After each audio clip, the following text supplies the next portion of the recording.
अच्छा, wealth statement के अंदर क्या क्या चीज़ें होती हैं, ये कल हमने देखा था कि उसके अंदर आपके एसेट्स आते हैं, लाइबिलिटीज़ आ रही होती है, टोटल एसेट्स टोटल लाइबिलिटीज़ आ रहे होते हैं।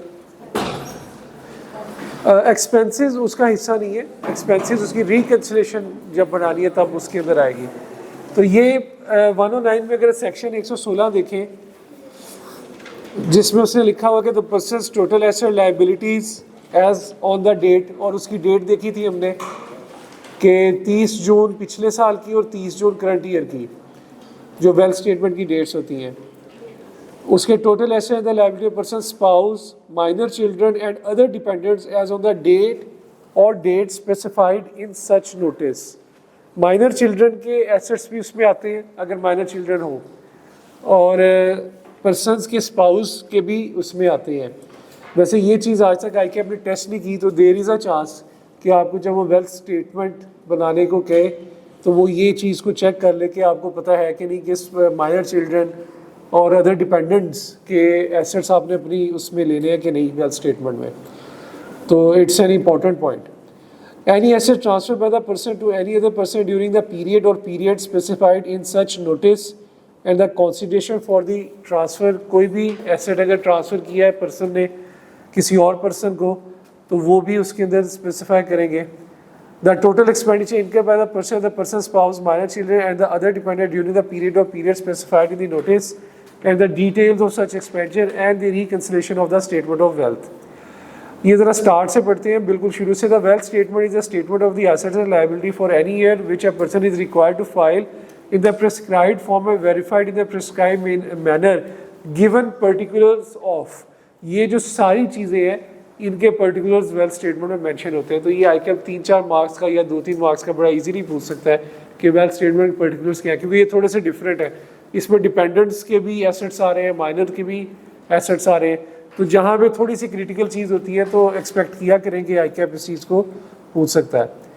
Every resident taxpayer being an individual filing a return of the income for any of the tax year shall furnish a wealth statement and the wealth reconciliation statement for that year along with such return।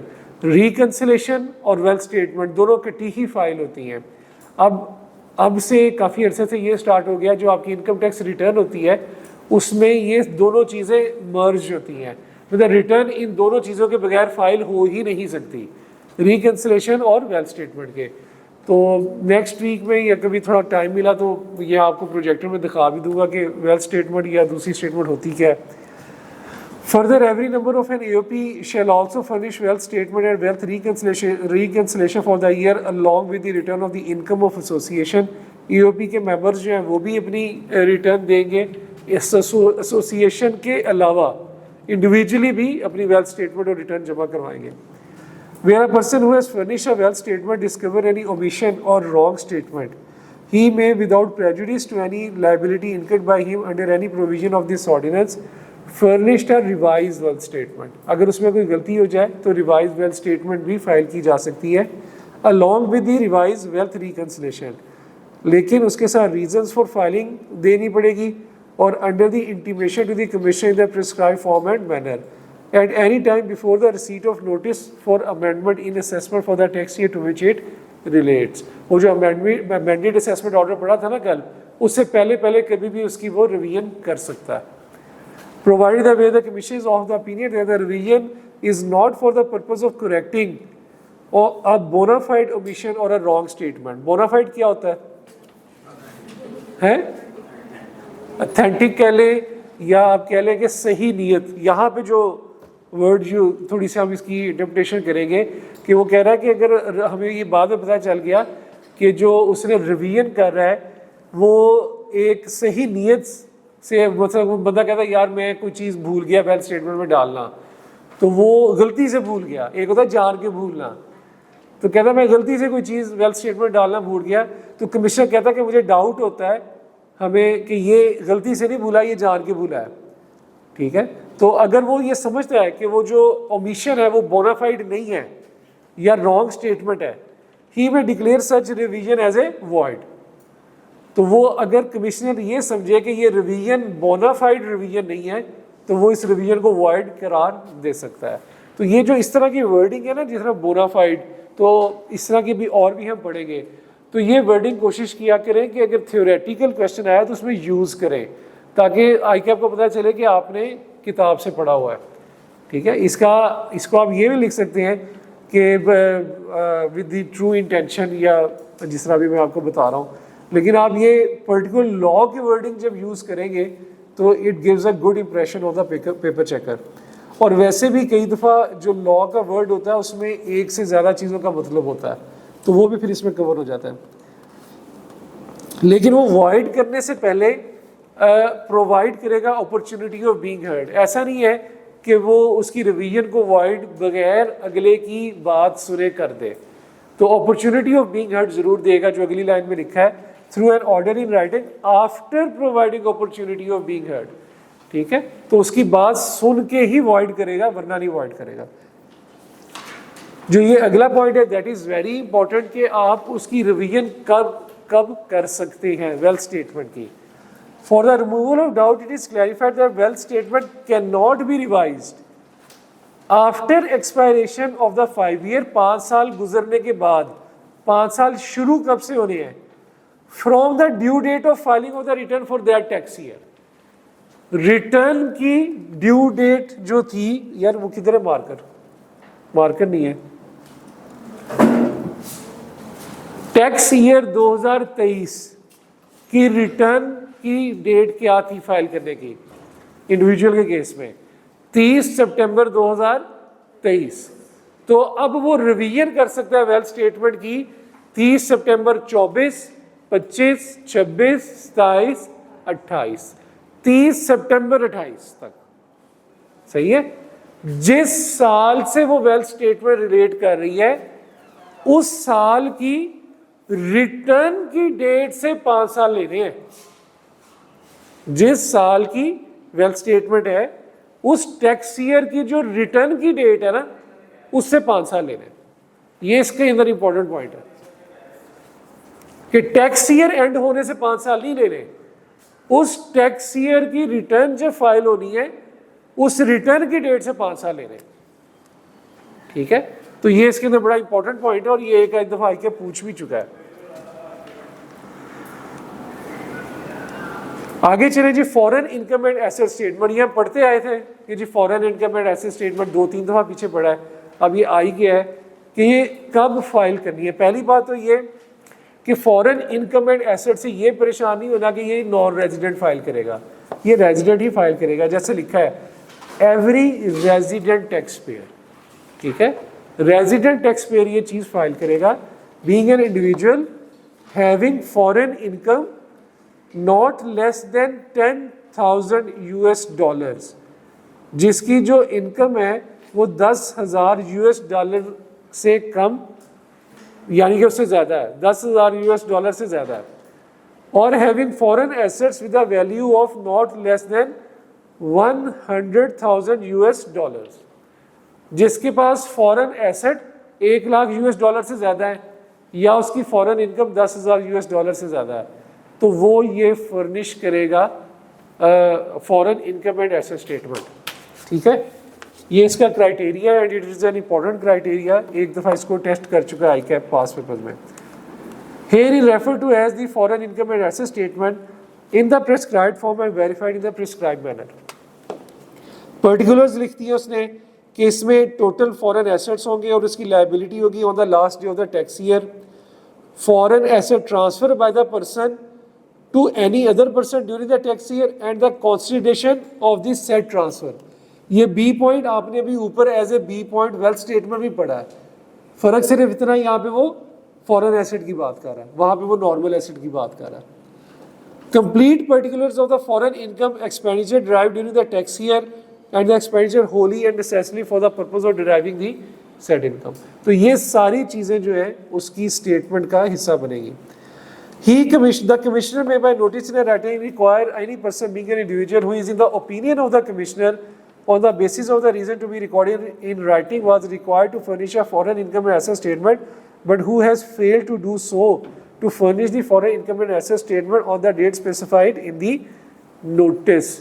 वो कह रहा है कि commissioner भी किसी ऊपर, उसकी इससे पहले तक बात है कि टैक्स पेयर रेजिडेंट की क्या जिम्मेदारी है। आखिरी पैराग्राफ में वो कह रहा है कि कमिश्नर भी जिसको समझता है उसको नोटिस दे के कह सकता है अपनी ये वाली इनकम एंड एसेट स्टेटमेंट जमा कराओ, foreign income and asset statement. तो आखिरी पैराग्राफ में वो कमिश्नर के पॉइंट ऑफ व्यू से बात कर रहा है, ऊपर वो सारी बात कर रहा था रेजिडेंट टैक्स पेयर के पॉइंट ऑफ व्यू से। How to prepare wealth statement ये हम सारी पढ़ चुके हैं, कल आपको तफसीलन बताया गया है कि ये कैसे बनती है। और ये जी आपका चैप्टर ख़त्म है, यहाँ पे आगे असेसमेंट स्टार्ट होता है, वो नेक्स्ट चैप्टर है, उसको अभी ज़रा ब्रेक लगाएं। तो जो आई कैप की बुक के अंदर चैप्टर 14 है ये हमारा ख़त्म हो गया यहाँ तक। इसमें दो चीज़ों के ऊपर मैंने अभी आपको बताया था कि एक तो थी ये टैक्स पेयर प्रोफाइल, ये वैसे आई कैप की बुक में है नहीं, और एक शायद और चीज़ थी इसमें, कौन सी चीज़ थी? और पेनल्टीज़ के ऊपर शायद बात थी। वो पेनल्टीज़ भी क्योंकि आई डोंट थिंक हमारे सिलेबस का हिस्सा, लेकिन इस बुक के अंदर कवर की हुई हैं।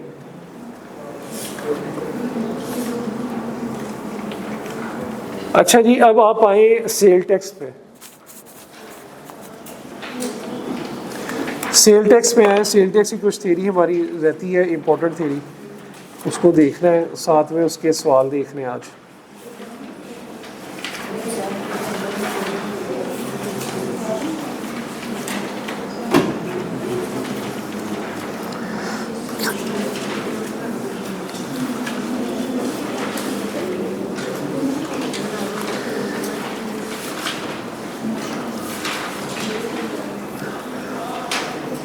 Page number 142, page number 142।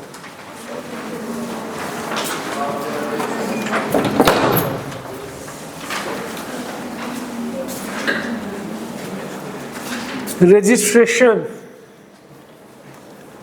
Sales tax की registration. Every person intends to get its registered, जो अपने आप को समझता है कि उसे रजिस्टर कराना है, is required to file an application for the registration. The sale tax rule prescribe the mechanism for filing of this application in the following manner. नीचे सारा प्रोसेस बताया है कि सेल टैक्स में रजिस्ट्रेशन कैसे करनी है। Before making any taxable supply, कोई टैक्सेबल सप्लाई करने से पहले अपने आप को रजिस्टर कराना है। अप्लाई करेगा on the computerize system through owner, authorized member or a partner or authorized director as the case may be in the form STR1. Such application shall specify the RTO in whose jurisdiction the registration is sought as per the criteria given below. RTO आप ये देखते हैं कि मैं जहाँ मेरी जो भी जहाँ भी jurisdiction है उसका रीजनल टैक्स ऑफिस कौन सा है। तो फैसलाबाद के अंदर अगर किसी बंदे ने अपने आप को रजिस्टर कराना है तो वो देखेगा ये RTO कौन सा लगता है, क्योंकि एप्लीकेशन के लिए फिर उस RTO को एप्लीकेशन दी जाती है। तो जो बंदा जिस जगह पे बैठा है वो उस जगह की उस जुरिस्डिक्शन के RTO में सेल टैक्स के लिए अप्लाई करेगा और टैक्सेबल सप्लाई करने से पहले करेगा। लिस्टेड और अनलिस्टेड पब्लिक कंपनी के केस में the place where registered office is located. अगर लिस्टेड या अनलिस्टेड पब्लिक लिमिटेड कंपनी है, कहाँ अप्लाई करेगा? जो उसकी रजिस्ट्रेशन ऑफिस है, जहाँ पे उसका रजिस्टर्ड ऑफिस है। In case of other companies, if a company is primarily engage in manufacture or processing, the place where factory is situated. And if the company is primarily engaged in business other than manufacture or processing, the place where main business activities are actually carried on. ये थोड़ा सा जहन में रखने वाली बात है क्योंकि ये एक दफ़ा टेस्ट हो चुकी है कि public listed limited public company जो है बेशक लिस्टेड हो या अनलिस्टेड हो, उसका क्या क्राइटेरिया है और बाकी कंपनियों का क्या क्राइटेरिया। मैन्युफैक्चरिंग के केस में जहाँ मैन्युफैक्चरिंग हो रही है वहाँ अप्लाई किया जाएगा, और मैन्युफैक्चरिंग के अलावा जहाँ पे प्राइमरी बिजनेस कंडक्ट हो रहा है वहाँ अप्लाई करेगा।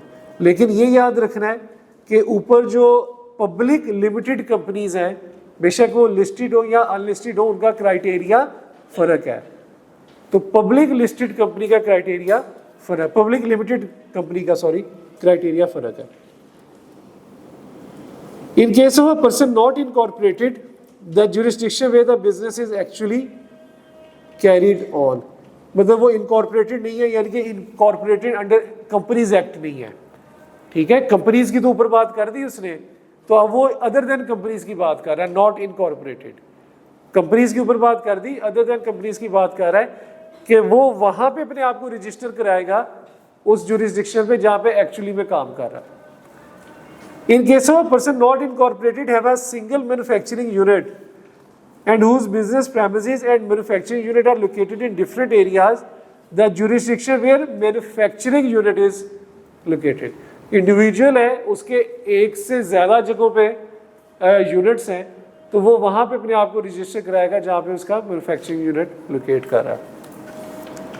तो ये जो ABCD है, इट इज़ इम्पॉर्टेंट, ये जो है वो पूछा जा सकता है और पूछा भी गया पास पेपर्स के अंदर, तो इसको आपने अच्छे तरीके से रिवाइज करना है।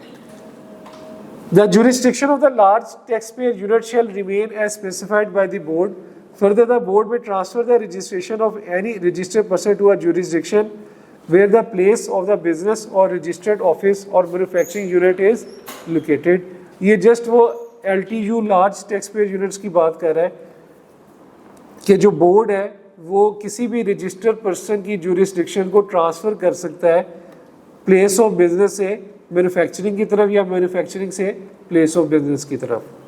The applicant having the NTN और the income tax registration shall using his login credential upload following information.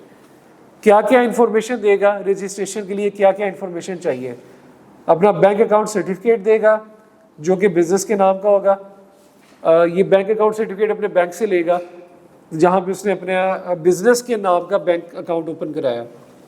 Registration और consumer name with the gas and electricity supplier, particulars of the all branches in case of multiple branches, GPS tagged photographs of the business premises. Business premises की अपनी GPS tagged photographs भी भेजेगा, ये भी बड़ी important बात है। और मैन्युफैक्चरिंग के केस के अंदर बड़ी इंपॉर्टेंट बात एक अलग है कि वो मशीनरी के भी GPS टैग्ड फोटोग्राफ्स भेजेगा। जो उसने मशीनरी लगाई हुई है अपने प्रेमिसेस में, उनकी भी वो GPS टैग्ड फोटोग्राफ्स भेजेगा। एंड इंडस्ट्रियल इलेक्ट्रिसिटी और gas meter installed in case of manufacturer. तो ये थोड़ा सा डिफरेंट पॉइंट है, ये जो मैन्युफैक्चरर का है GPS टैग्ड फोटोग्राफ्स का, तो ये इसको भी अच्छे तरीके से देखना है। और फर्निशिंग अबव डॉक्यूमेंट्स, ये सारे डॉक्यूमेंट जमा कराने के बाद the system shall register the applicant for the sale tax. After registration the applicant or his authorised person shall visit e Sahulat centre of NADRA within a month for biometric verification. सारा कुछ submit कराने के बाद वो बंदा खुद जाके अपनी बायोमेट्रिक वेरिफिकेशन करवाएगा, फिर जाके उसे रजिस्ट्रेशन मिलेगी। तो ये बायोमेट्रिक भी इसके अंदर इंपॉर्टेंट केस है। In case of failure to visit or failures of verification the registered person name shall be taken off the sales tax active tax payer list. In case of manufacture the board may require post verification. Post verification किसे कहते हैं? उसने ये ऊपर वाला सारा काम कर लिया, लेकिन बोर्ड क्या करता है कि वेरिफिकेशन के बाद मजीद वेरिफिकेशन करता है। वो कैसे करता है? वो ऑफिसर को भेज देता है उसके प्रेमिसेस में थ्रू फील्ड ऑफिसेज और a third party authorised bye the board. In case of field office during scrutiny after the registration find that any document provided is non-genuine or fake or wrong, it may request through the system to provide the missing document in 15 days। ये important बात है कि 15 दिन के अंदर अंदर उसे फिर अपना मिसिंग डॉक्यूमेंट जमा कराना पड़ेगा। which the registered person shall be taken off from the sales tax active taxpayer list subject to the approval of the member of FBR। तो बेसिकली जो रजिस्ट्रेशन है उसके कॉन्सेप्ट क्या है?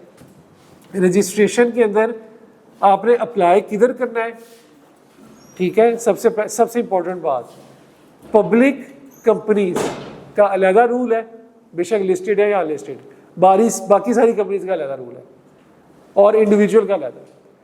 अप्लाई कहाँ करना है, किन डॉक्यूमेंट्स के साथ करना है, दो बातें, फिर बायोमेट्रिक करनी है तीसरी बात, और ये हो सकता है कि पोस्ट वेरिफिकेशन भी करवा ली जाए फील्ड ऑफिसर से। ये 4 पॉइंट्स हैं। अब आप आ गए टेम्परेरी रजिस्ट्रेशन। टेम्परेरी रजिस्ट्रेशन शायद आईकैप को इतना पसंद है कि वो पास्ट पेपर में सिर्फ टेम्परेरी रजिस्ट्रेशन को 2 दफा पूछ चुका है। टेम्परेरी रजिस्ट्रेशन की जरूरत कहां पड़ेगी? आपने अभी पढ़ा, ये जो ऊपर वाला पॉइंट है, in case of manufacturer also the GPS tagged photographs, ये भी पढ़ा ना हमने, ठीक है। यानी कि ये अगर एक मैन्युफैक्चरर है जिसकी मशीनरीज इंस्टॉल्ड है, वो अपने आप को जब रजिस्टर्ड कराएगा तो अपनी मशीनों की तस्वीरें जीपीएस टैग करके भेजेगा। अब अगर कोई बंदा जिसके पास मशीनरी है ही नहीं, उसने तो इंपोर्ट करनी है, वो क्या करे? उसके लिए आती है टेम्परेरी रजिस्ट्रेशन, ठीक है। Where a person files application for the sale tax registration as a manufacturer, as a manufacturer कौन सा? विदाउट हैविंग इंस्टॉल्ड मशीनरी, इसकी मशीनरी नहीं इंस्टॉल्ड, लगी समझ? तो वो अब अपनी टेम्परेरी रजिस्ट्रेशन लेगा। कैसे लेगा? वो लेगा भी तो क्यों लेगा? वो लेगा इसलिए लेगा कि भाई मैं मशीनरी इंपोर्ट कर रहा हूँ, इन मशीनरी इंपोर्ट में मेरा सेल टैक्स लगेगा, तो अगर मुझे रजिस्ट्रेशन ना मिली तो सेल टैक्स में इनपुट के तौर पे क्लेम नहीं कर पाऊंगा। हमने पढ़ा है ना कि इनपुट मशीनरी के ऊपर इनपुट मिलता है, तो अगर आप रजिस्टर्ड ही नहीं है तो मशीनरी के ऊपर इनपुट क्लेम नहीं कर पाएंगे। तो इसलिए वो अपने आप को टेम्परेरी रजिस्टर करा रहा है। For the purpose of import of machinery to be installed by him, temporary registration as a manufacturer shall be allowed to him for a period of 60 days. Underline करें, टेम्परेरी रजिस्ट्रेशन जब भी मिलेगी वो 60 दिन के लिए मिलेगी। पहली बात, सब्जेक्ट टू कुछ कंडीशन है इसकी, furnishing the complete list of machinery to be imported. भाई जो जो मशीनरी इंपोर्ट करनी है उसकी लिस्ट बना के दें, पहली बात, ठीक है। टेम्परेरी रजिस्ट्रेशन मिलेगी 60 दिन के लिए, लेकिन उसकी कुछ कंडीशंस हैं। पहली कंडीशन क्या है कि जो जो मशीनरी इंपोर्ट करनी है उसकी लिस्ट बना के दें, पहली बात। एंड बिल ऑफ लेडिंग और goods declaration in lieu of requirement prescribe in the income tax rule number 5, यानी कि साथ में बिल ऑफ लेडिंग या गुड्स डिक्लेरेशन भी दें।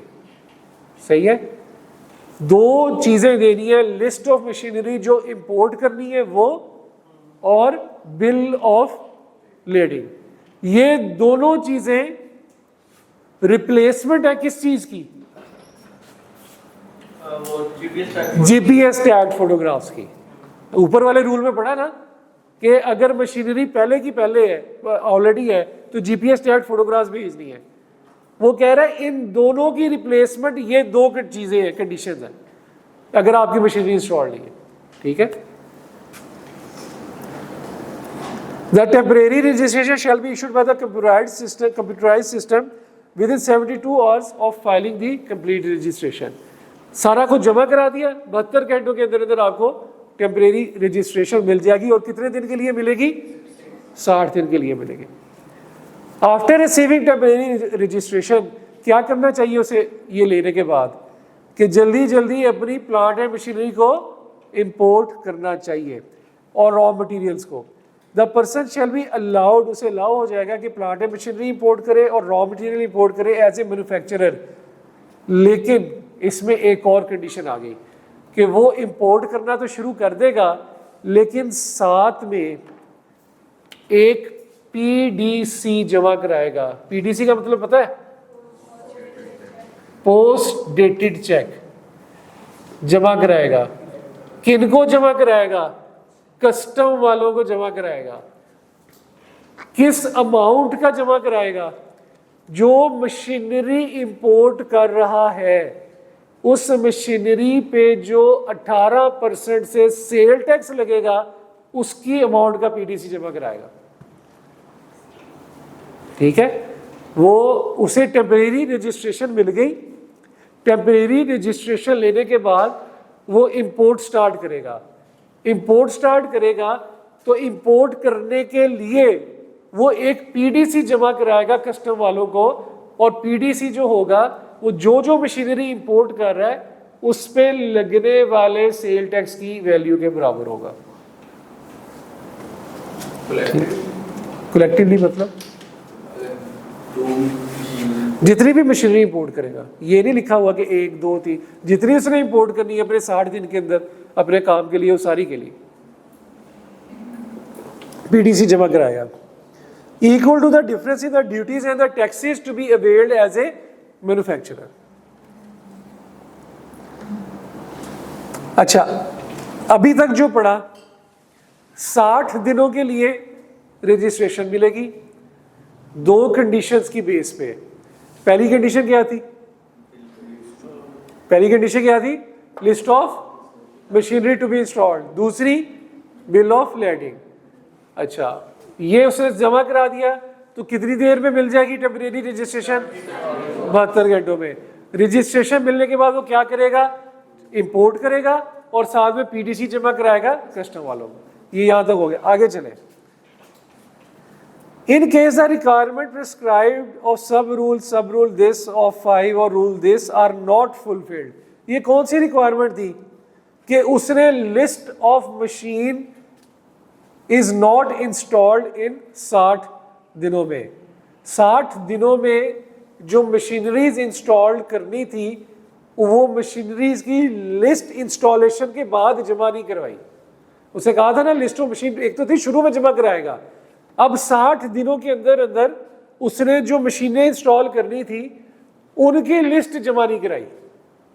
ठीक है, उसने ये भी करना था कि जो मशीन्स इंस्टॉल करनी थी, इंस्टॉल करने के बाद उनकी भी लिस्ट जमा करानी थी, उसने वो लिस्ट नहीं जमा कराई इंस्टॉलेशन के बाद।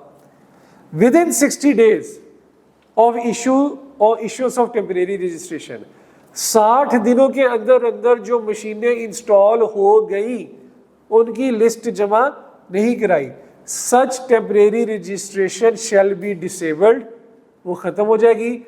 और पीडीसी चेक को क्या कर लेगा? Shall be encashed. यानी कि पहले उसने लिस्ट ऑफ मशीनरी जमा करानी है वो वाली जो इंपोर्ट करनी है। अब 60 दिनों के अंदर अंदर जो टोटल इंपोर्ट कर ली उसकी लिस्ट जमा करानी है कि भाई मैंने ये सारा काम कर लिया। अगर वो नहीं जमा कराई तो टेम्परेरी रजिस्ट्रेशन खत्म और पीडीसी जो जमा कराया था वो अगले क्या कर लेंगे? इनकैश करा लेंगे और उसकी पार्टी करेंगे।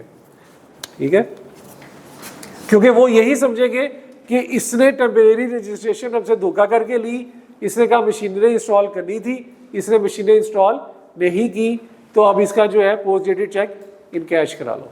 तो वो इस वजह से उनको एक प्रूफ चाहिए। तो आप ये अपनी बुक के ऊपर लिख सकते हैं कि ये जो पैराग्राफ है ये 60 दिन के अंदर जो एक्टिविटी है उसकी कंप्लीशन के बाद की बात कर रहा है, ना कि ये ऊपर वाले 60 दिनों की बात कर रहा है।